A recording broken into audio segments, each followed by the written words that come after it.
सूचना एवं प्रसारण मंत्री श्री प्रकाश जावड़ेकर जी का आज जो कैबिनेट की मीटिंग हुई थी उसके बारे में मंत्री जी ब्रीफ करेंगे। मैं मंत्री जी से अनुरोध करता हूं कि कैबिनेट के बारे में ब्रीफ करें। आज प्रधानमंत्री नरेंद्र मोदी जी की अध्यक्षता में कैबिनेट की बैठक हुई और cabinet committee on economic affairs की भी मीटिंग हुई और इसमें हिमाचल में लुहरी हाइड्रो प्रोजेक्ट करने का निर्णय लिया गया। 210 मेगावाट का ये बिजली का प्रोजेक्ट 1810 करोड़ रुपए के लागत से बनेगा। इससे 775 करोड़ यूनिट हर साल बिजली मिलेगी। ये सतलज जल विद्युत निगम के मार्फत होगा, जो थर्मल पावर में भी है, जल विद्युत में भी आ रही है और ट्रांसमिशन में भी है। और ये project build, own, operate and maintain, boom, इस तरीके पर निर्भर रहेगा। इसमें केंद्र और राज्य सरकार की मदद मिलेगी।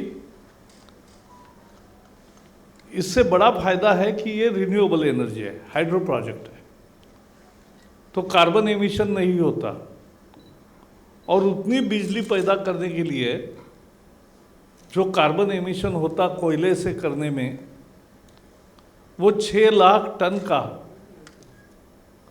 कार्बन एमिशन रिडक्शन होगा।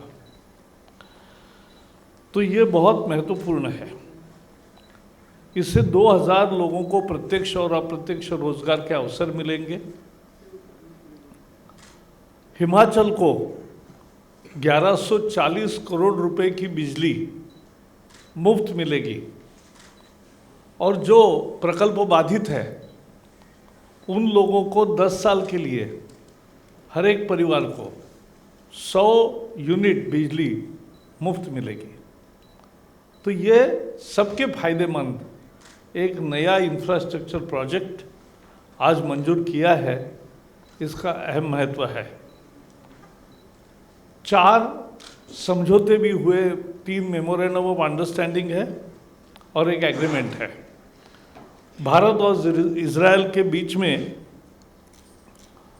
हेल्थ और मेडिसिन के क्षेत्र में और भारत और इंग्लैंड के बीच में भी स्वास्थ्य की सेवाओं के बारे में, मेडिकल प्रोडक्ट्स रेगुलेशन के संबंध में समझौते हुए हैं। भारत इंग्लैंड के दरमियान और एक समझौता हुआ है टेलीकम्युनिकेशन और आईसीटी के बारे में, दोनों देश सहयोग से काम करेंगे। और एक भारत और स्पेन में समझौता हुआ है जिसमें scientific and technical collaboration in astronomy ये तैयार करने का दोनों का तय हुआ है। तो ये समझौते भी महत्वपूर्ण है। आज कैबिनेट के में चर्चा भी हुई कि देश में, और मैं बताना चाहता हूँ जानबूझ के कि ये समझना भी चाहिए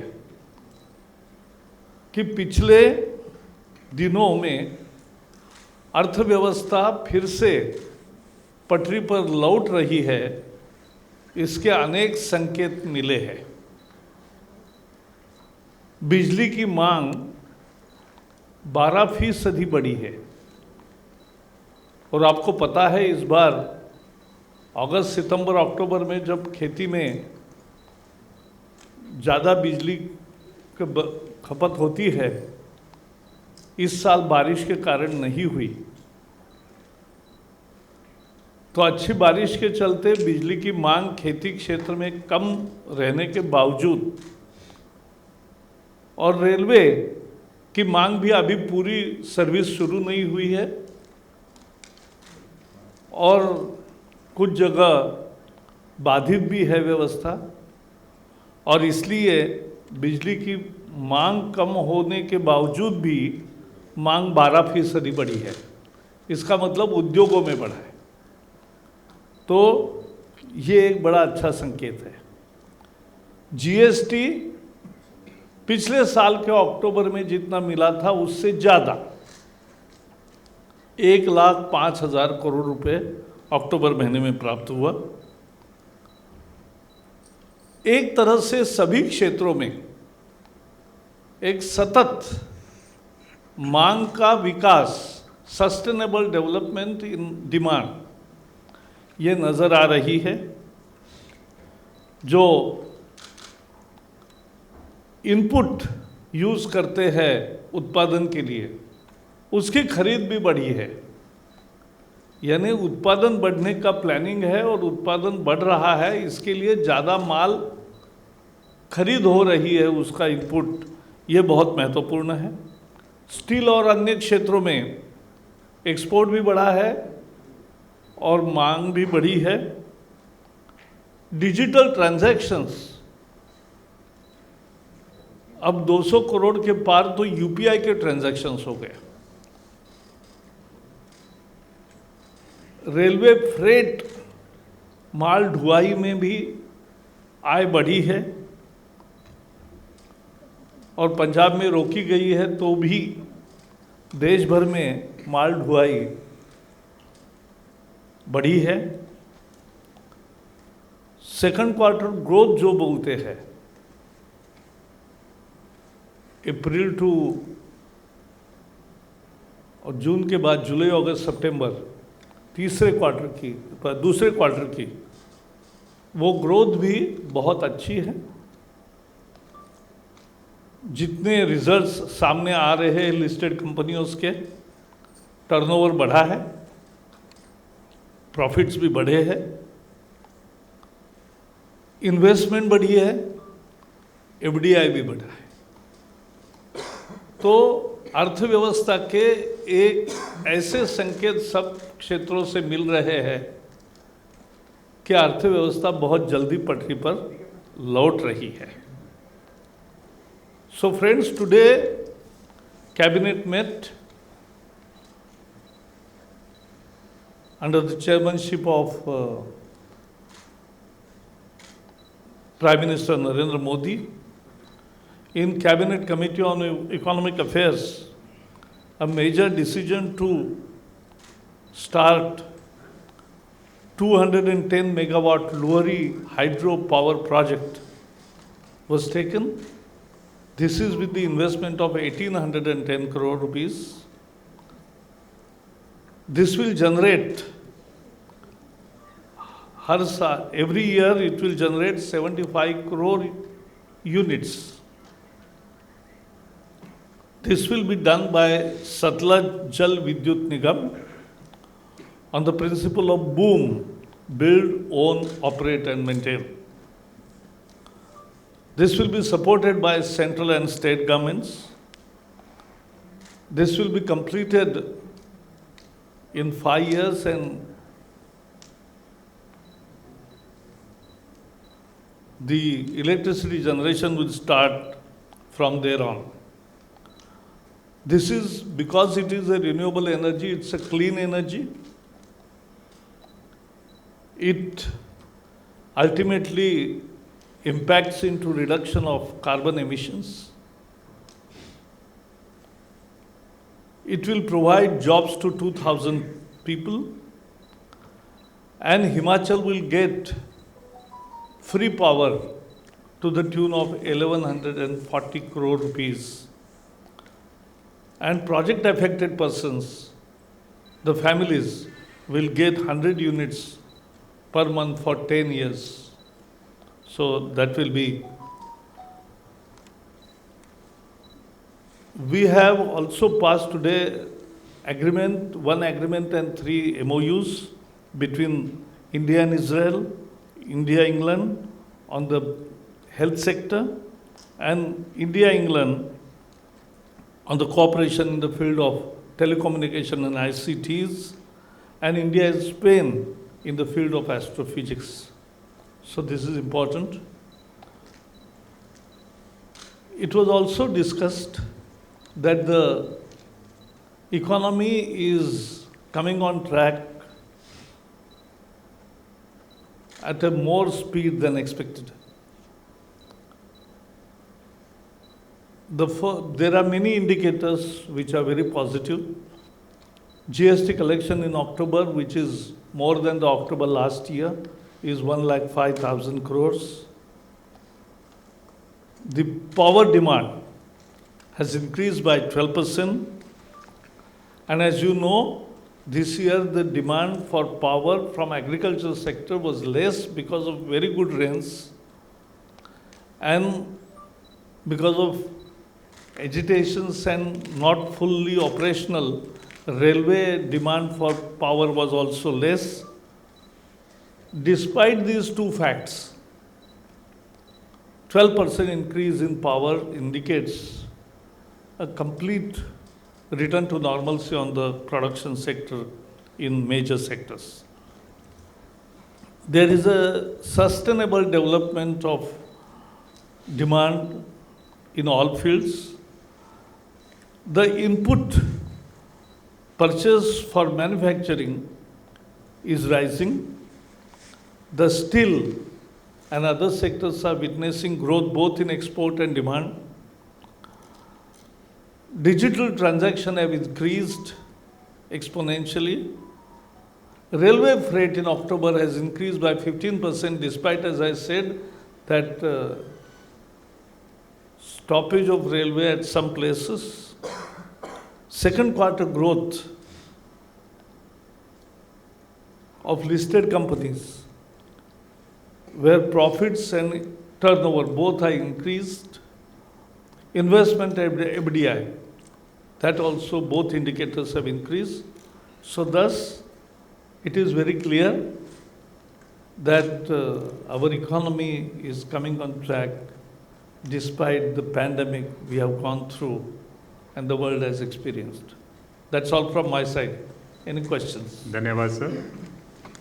क्लेरिफिकेशन ये चाहिए कि जो आपने हाइड्रो पावर प्रोजेक्ट के लिए बोला है कि इससे 750 करोड़ यूनिट हर साल मिलेगी। जी, 750 नहीं, 75 करोड़। 75 करोड़। हाँ। 14। Namaskar, Prakash ji. I'm Sanjeev Chopra from PTI. I want to draw your attention to the rail and road blockade in Punjab. You know that the crisis is brewing there, and there is shortage of coal and other essential commodities. And the Chief Minister accused the centre. He said he's talked to the railway minister, and he's assured of his support. But the centre is not cooperating. This is what he's said. He's on a dharna in Delhi for other reasons, on the farm bills only. So he's said that he sought the cooperation of the central government. Punjab में 32 जगह railway की यातायात ठप हुई है और इसके कारण पंजाब और उसके आगे जाने वाली railway both goods and passenger services are impacted. ये पंजाब सरकार की अकर्मण्यता के कारण है।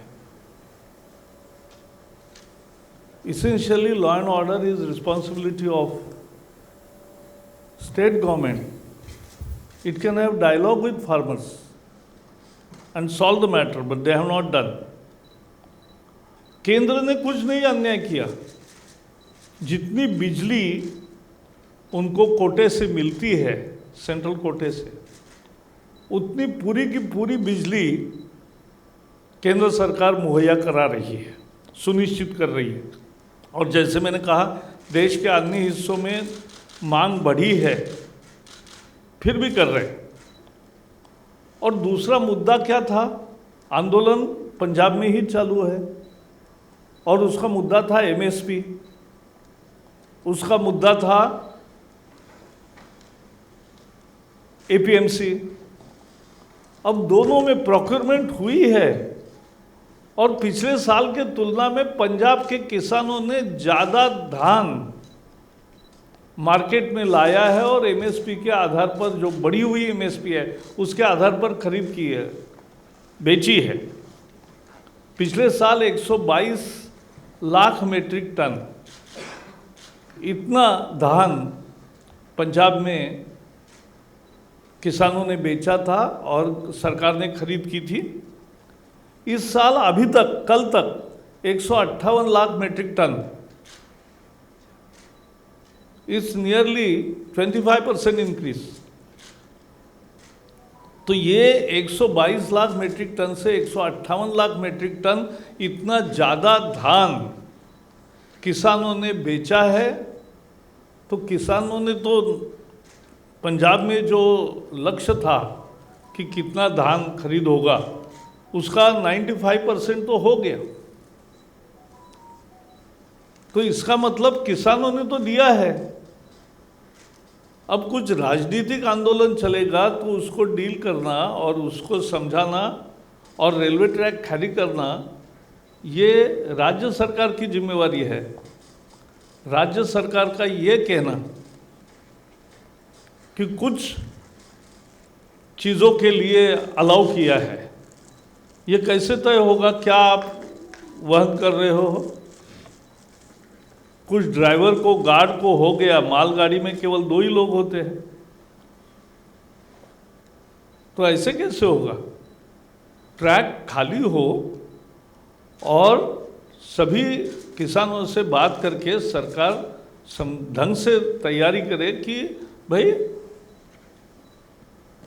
रेलवे शुरू होना सबके हित में है। आज सेना को ठंड में जो ठंड शुरू हुई है, वहाँ एलपीजी पहुँचाने में, वहाँ कपड़े पहुँचाने में, वहाँ सामान पहुँचाने में सुरक्षा बलों का अगर दिक्कतें आती है तो यह अच्छी चीज़ नहीं है। और इसलिए सभी यात्री, पैसेंजर ट्रैफिक भी और माल ढुलाई भी दोनों चलना चाहिए। ये मुख्यतः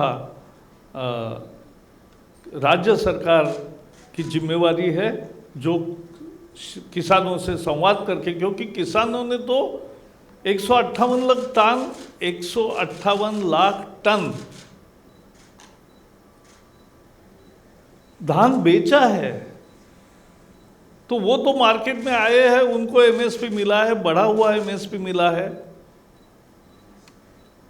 तो आम किसान तो इसमें बाजार में आया है और नई व्यवस्था में उनका विश्वास है। ये उन्होंने अपनी एक्शन से दिखाया है। अब जो होना है वो सरकार ने करना है, पंजाब सरकार ने करना है, और केंद्र सरकार जल्दी से जल्दी रेलवे यातायात शुरू करना चाहती है देश के हित में। 81. With regard to the power sector, you said there was an increase. Is it an increase in power generation or is there also an increase in power consumption? Power consumption, when power consumption increases, that means to that extent power generation also increases. But we have installed capacity. It cannot increase within days. But we have installed capacities and we are using more now. 262. Prakash ji, मेरा सवाल पंजाब से ही जुड़ा हुआ है। अमरिंदर सिंह जी ने ये भी कहा कि 5 एकड़ से कम वाले जो किसान हैं, उनको जब ज़रूरत पड़ती है तो रात में वो आड़तियों का दरवाज़ा खटखटाते हैं। ये एक सिस्टम है, इस सिस्टम को केंद्र सरकार ख़त्म करना चाहती है और अडानी और अंबानी के हाथ में किसानों का जिम्मा देना चाहती है। अरे इस साल सरकार ने ही खरीद किया जो हर साल होगा। ये बताया है कि सरकार की खरीद जारी रहेगी। इस साल 158 लाख टन सरकार ने खरीद किया है धान, और किसानों ने दिया है, लाखों किसानों ने दे दिया है। उनका विश्वास है नए सिस्टम में। किसी ने ये नहीं कहा कि मंडी बंद हो गई, एमएसपी बंद हो गया। जो दुष्प्रचार हुआ वो गलत था, ये भी सच साबित हुआ है। Last question, number 6. Sir, Bengal में एमएसपी और ये जो है सब चीज़ें नहीं लागू किया जाएगा, बंगाल सरकार ने बोला है, नंबर 1। नंबर 2, बंगाल में रेलवे के लिए अभी क्या फाइनल डिसीजन हो रहा है लोकल ट्रेन चलाने के लिए? बंगाल में लोकल ट्रेन के लिए मीटिंग हो रही थी कल, लेकिन उसका कुछ डिसीजन अभी तक वो नहीं तो आया। रेलवे मंत्रालय आपको बताएगा, क्योंकि हर राज्य की जानकारी नहीं, लेकिन मैं वेस्ट बंगाल का बताता हूँ वहाँ धान का खरीद का मुद्दा या इस सीज़न में केंद्रीय खरीद का मुद्दा नहीं होता है, तो वहाँ ये कोई विवाद का या किसी चीज़ का मतलब ये नहीं है। पंजाब की समस्या अलग है, क्योंकि वहाँ आंदोलन चल रहा था, और लेकिन ये भी साबित हो गया कि किसान धान बेच रहा है और एमएसपी उसको मिल रही है, और बढ़ी हुई एमएसपी मिल रही है, इसलिए वो खुश है, इसलिए वो बेच रहा है। और 5 क्विंटल 5 एकड़ के नीचे आड़तिया को, ये तो कभी कभी लगता है कि ये आड़तियों के हित में आंदोलन है क्या? किसान का हित है ज़्यादा एमएसपी में और सरकारी खरीद में। वो हुआ है, जो प्रत्यक्ष हुआ है उसको और सबूत देने की क्या जरूरत है?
Download Tarang online radio app from Google Play Store.